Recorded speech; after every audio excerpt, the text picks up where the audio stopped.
47 বৎসর পরে কবর খোলা হয়েছে। হ্যাঁ, 47 বৎসর পরে কবর খোলা হয়েছে। কত বৎসর পরে? 47 বৎসর পরে সুলতান মাহমুদ গজনবী রহমতুল্লাহ আলাইহির কবর খুলা দেখছে, যেমন রাখছিল অমনি রাখা আছে, কাপড়ে মাটির একটু দাগও লাগে নাই, হাত দুইটা বুকের উপরে বাঁধা আছে। উঠায়া দেখছে নরম তুলতুলে, মনে হয় এই মাত্র ঘুমাইছে। ফ্রান্সিসি ইঞ্জিনিয়ার কপ চেহারার থেকে কাপড় খুলছে আর একটা চিৎকার দিয়া বেহুশ হয়ে গেছে। হুশে আইসা বলছে কলেমা পড়ায়া দাও। বলছে কি দেখা কলেমা পড়লা? বলে ওটা বলা যাবে না, কি দেখা কলেমা পড়লাম। পড়ায়া দাও, এটা বলতেছি পড়ায়া দাও। মনে হইতেছে এখন ঘুমাইল। 47 বৎসর পরে যিনি আমাদেরও রাজা ছিলেন, ভারতবর্ষ যিনি স্বাধীন করছেন, সুলতান মাহমুদ গজনবী, সেই রাশিয়ার মাথা থেকে নিয়ে ভারতবর্ষের শেষ মাথা পর্যন্ত, যার পায়ের নিচে ছিল, পায়ের নিচে এত বড় রাজা, কেমন ফুটা ফুটছে বলেন? ফুটলে দরবেশ এরকমই ফুটে। শাহজালাল রহমতুল্লাহ আলাইহি কেমন ফুটা ফুটছে যে মুসল্লায় বৈশাখ পার হইতেছে। সাহাবা তো ঘোড়া দিয়ে পার হইছে, উনি মুসল্লা দিয়ে পার হইতেছে। উনি কি সুরমা নদী পার হন নাই? কি দিয়া? জায়নমাজ দিয়া পার হন নাই? ভিজা গেছিল? ভিজেও নাই, ডুবেও নাই।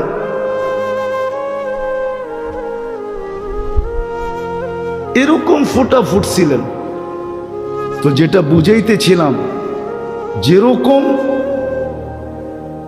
যেরকম চাঁদের আলো না হইলে আমাদের ফুলে কোনোদিন ঘ্রাণ আসতো না, বিজ্ঞান বলে কালার আসতো না, ফলে স্বাদ আর মজা আসতো না, রং আর ঘ্রাণ আসতো না। সূর্যের আলো না হলে ফুল কোনোদিন ফুটতো না।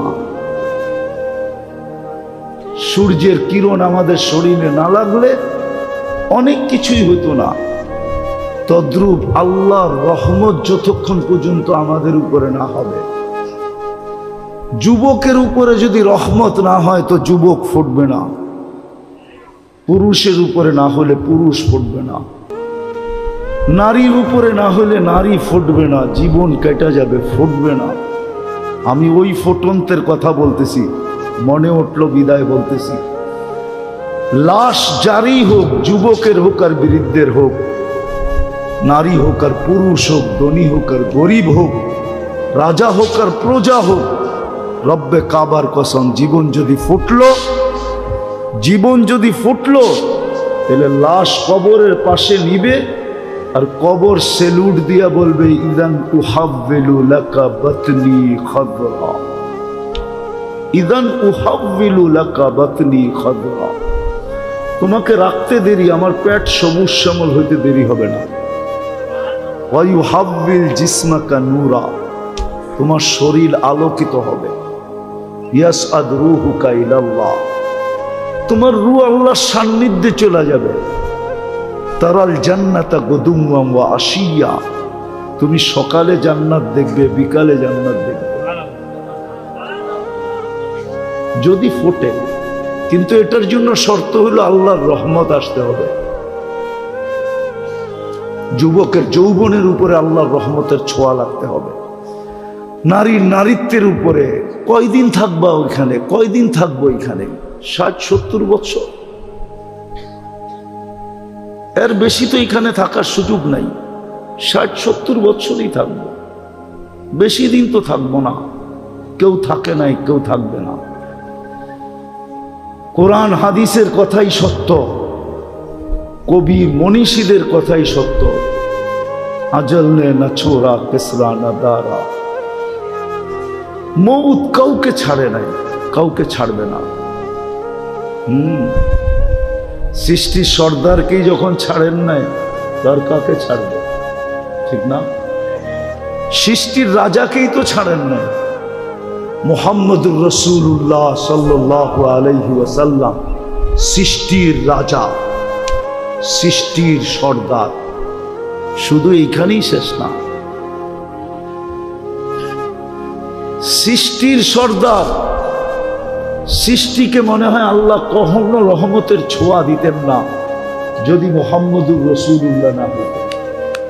নাহলে কোরআন কেন বলে ওমা আরসালনাকা ইল্লা রাহমাতাল লিল আলামিন? সমগ্র জগৎ কি মনে হয় আল্লাহ রহমতের ছোঁয়া দিতেন না? কাউকে দিতেন না, কোন সৃষ্টিকে না, না জিন না ইনসান, না ফেরেশতা, না কোনো প্রাণী, কাউকে রহমতের ছোঁয়া দিতেন না যদি বন্ধু না আসতেন, যদি বন্ধু না হইত। মুহাম্মদুর রাসূলুল্লাহ যদি না হইতেন, আজকে যতটুক রহমত পাইতেছি কোনো ছোঁয়াই আল্লাহ কাউকে দিতেন না। উনি যখন চিরদিন থাকেন নাই, মৌত ওনাকেও ছাড়ে নাই। জিজ্ঞাসা করছিলেন উনি মালাকুল মৌতকে, অনুমতি দিলে আমাকেও নিয়ে যাবেন? তো বলছে হ্যাঁ, অনুমতি দিলে আপনাকেও নিয়ে যাব। সবাইকে তো অনুমতি ছাড়াই নিয়ে যাই, শুধু আপনি একক ব্যক্তি যার ব্যাপারে আল্লাহ বলে দিছে অনুমতি ছাড়া ডুববেও না, আনবেও না। মনে হয় বোঝেন না, অনুমতি ছাড়া কামরায় ডুববেও না, আর অনুমতি ছাড়া বন্ধুকে উঠায় নিয়েও আসবে না। অনুমতি দিলে তারপরে ডুববে, তারপরে আনবে। তো বলছে আপনি একক ব্যক্তি, আল্লাহ বলে দিছে অনুমতি ছাড়া ঢুকা নিষেধ,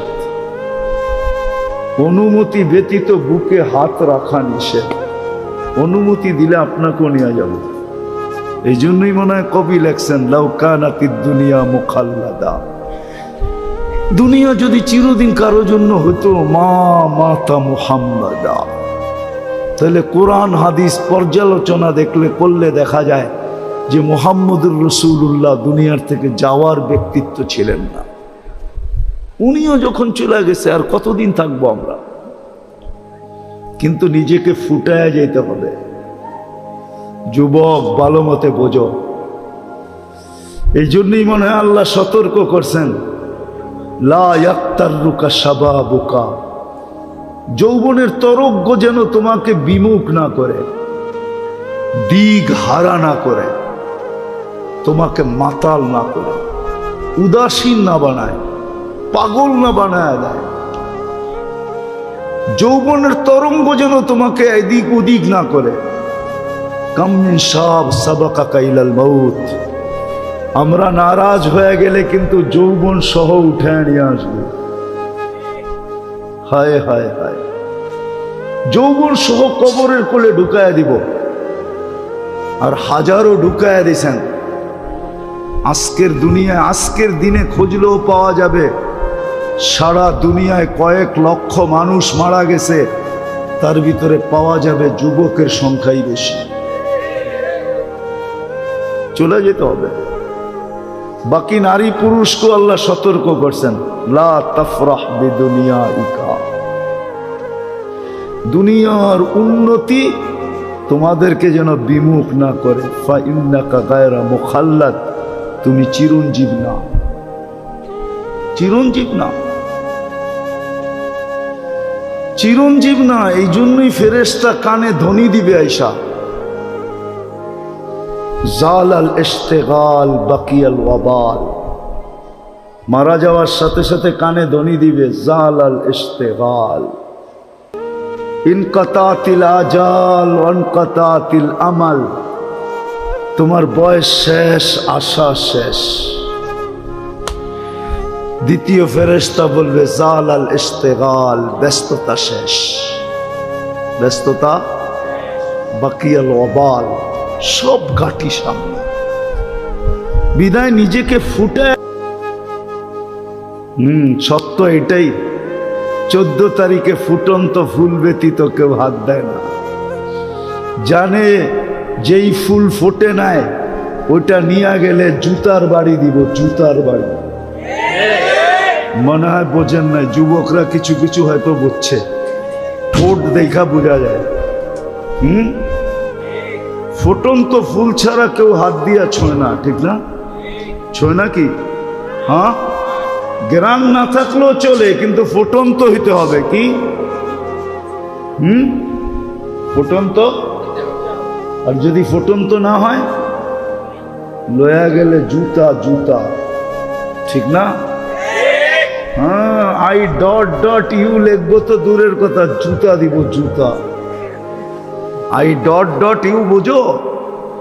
বোঝে এরা, ফিডার তো খায় না, কিন্তু লড়ে চড়ে না আর কি। I.U লিখবো না, বরং জুতার বাড়ি, জুতা ফেসবুকের ভিতরে ঢুকায়া তোমার মুখের উপরে মেরে দিব। কইব তুই একটা ফুটন্ত ফুল আনতে পারোস নাই। তো ফুল ফুটা ব্যতীত যেরকম মানুষ হাত বাড়ায় না, রব্বে কাবার কসম আল্লাহ ফুটন্ত ব্যতীত কারো দিকে তাকান না। আর ফোটে কখন? যখন রহমত পতিত হয়, আল্লাহর রহমতের ছোঁয়া যখন লাগে তো ফুটন্ত হয়ে যায়। তখন পাওয়া যায়, ওই যুবকও পাওয়া যায় যে সারা রাত্র দাঁড়ায় দাঁড়ায় কাঁদতেছে। আল্লাহ যদি বলে কাঁদিস কেন, তো চিৎকার দিয়া বলে, না সোনে মে মজা না খানে মে মজা, সির্ফ আতা হ্যায় তেরে আগে রোনে মে। কিছুতেই তো মজা পাই না, শুধু কান্নাই মজা পাই, এই জন্যই তো দাঁড়ায় দাঁড়ায় কাঁদতেছি। আছে, আমাদের সমাজে আছে, আলহামদুলিল্লাহ আছে। যুবকের যদি আজকে বুঝে আসে, তাহলে এইখানেও যুবক তৈরি হইতে পারে যে রাত্রে দাঁড়ায় দাঁড়ায় আল্লাহর সামনে কাঁদবে আর চিৎকার দিয়া বলবে, আর কত, কবে কবে দেখা হবে, কবে কবে, কার সাথে? আল্লাহর সাথে। কবে মিলবে জান্নাত? দুনিয়া ভাল লাগে না। হ্যাঁ হ্যাঁ, আছে যুবক, এরকম যুবক আছে, সমাজে আছে আলহামদুলিল্লাহ, আমরা খুঁজা পাই মাঝে মাঝে, যাদের দুনিয়া ভাল লাগে না। ও সারাক্ষণ ভাবে কবে যাব জান্নাতে। কেননা জান্নাতের স্বাদই তো ভিন্ন, ঠিক না? কি কি কও? দুনিয়ার নাচ কি নাচ নাকি? এ তো হাত পাও বেকা করে, ঠিক না? এটার নাম নাচ। নাচ তো হবে জান্নাতে, যার সাথে পুরা জান্নাত ডান্স করবে। কি কি 40 বছর টানা নাচ না, যে নাচবে সে ক্লান্ত হবে, যে নাচ দেখবে না সে বিরক্ত হবে। মজা বাড়তেই থাকবে, বাড়তেই থাকবে।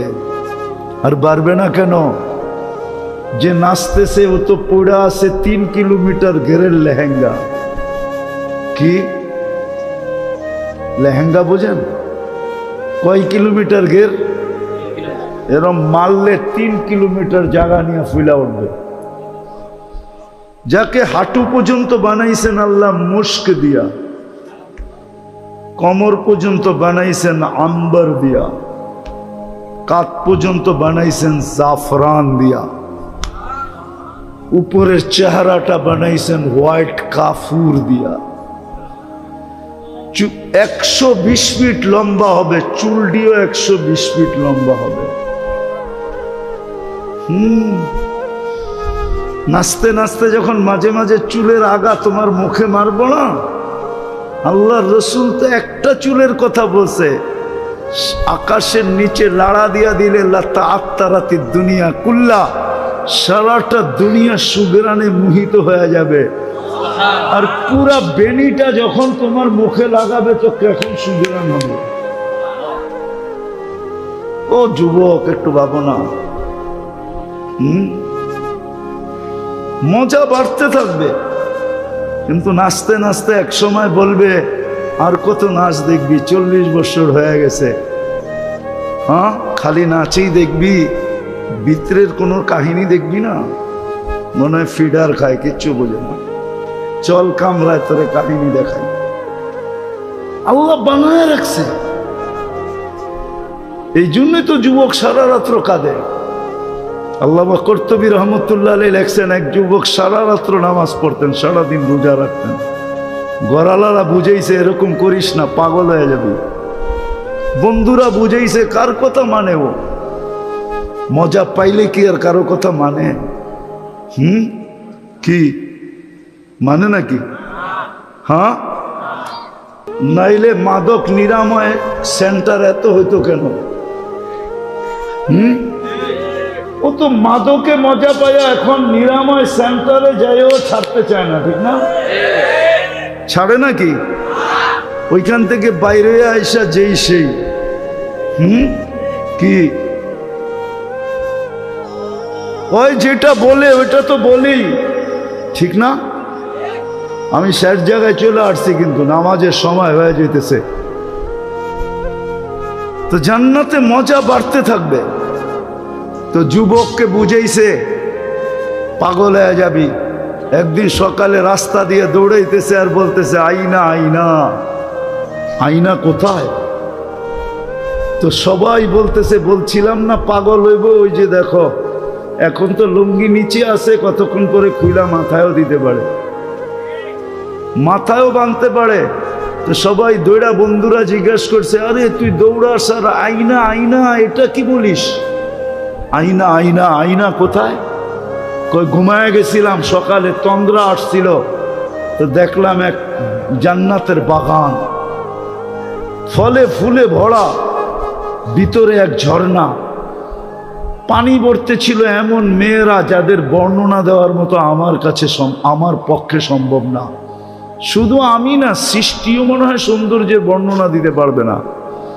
আর আসলে বর্ণনা দিবে কি করে? আল্লাহর রসুল তো বলছে জান্নাতি মেয়েদের পায়ের সৌন্দর্য বলছে, লাউ কাশাফা সাকাইহি লাগাবা দাউ শামস, পাও খুলে দিলে সূর্য চিরদিনের জন্য হারায় ফেলবে।